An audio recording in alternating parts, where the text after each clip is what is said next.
Salut! Aujourd'hui, je vais vous parler des situations à multiples victimes.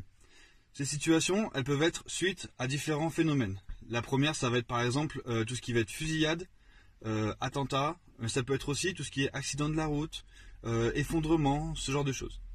En tant que secouriste, en tant que témoin, on va devoir prioriser, c'est-à-dire qu'on va devoir porter secours aux personnes qui sont, entre guillemets, sauvables.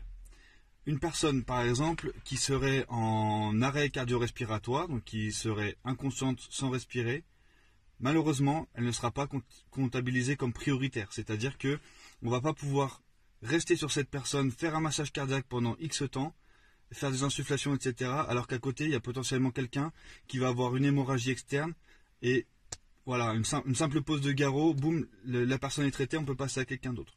Donc on vient prioriser. Les personnes les prioritaires vont être les personnes victimes d'hémorragie.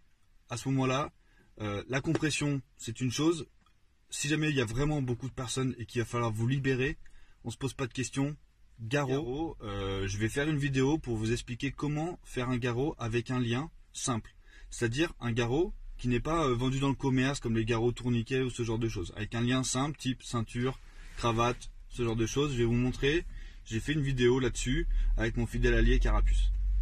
Le deuxième type de personnes, ça va être les personnes qui sont inconscientes et qui respirent. Elles respirent. Donc du coup, la priorité, ça va être la PLS.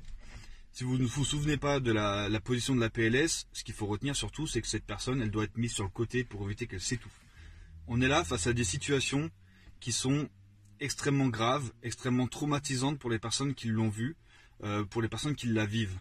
Donc du coup, si vous ne retenez pas vos gestes de secours parce que votre seule formation, ça va être un PSC1 il y a 5 ans, ou alors aller voir les postes de pensée secours, c'est normal si sur le moment vous séchez, vous n'arrivez pas à savoir. Donc du coup, j'essaie vraiment de là vous donner des mots-clés. Personne qui est inconsciente et qui respire, PLS. Quand je dis PLS, ça veut dire mettre sur le côté, faire en sorte qu'elle ne se remette pas sur le dos en la sécurisant avec son genou. Et ensuite, on passe à quelqu'un d'autre. Une hémorragie, on vient appuyer, mettre un pansement compressif s'il y en a, sinon, garrot, on ne cherche pas à comprendre.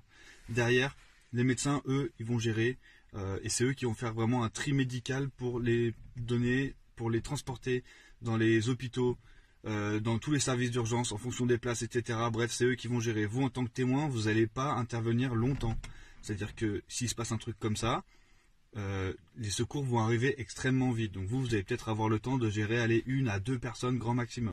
Ensuite, les pompiers verront pour faire quelque chose potentiellement. Toutes les personnes conscientes, qui n'ont pas d'hémorragie apparente, qui ne sont pas bien sûr en train de s'étouffer, mais bon, ça m'étonnerait que dans ces situations ce soit le cas, elles ne sont pas prioritaires pour vous.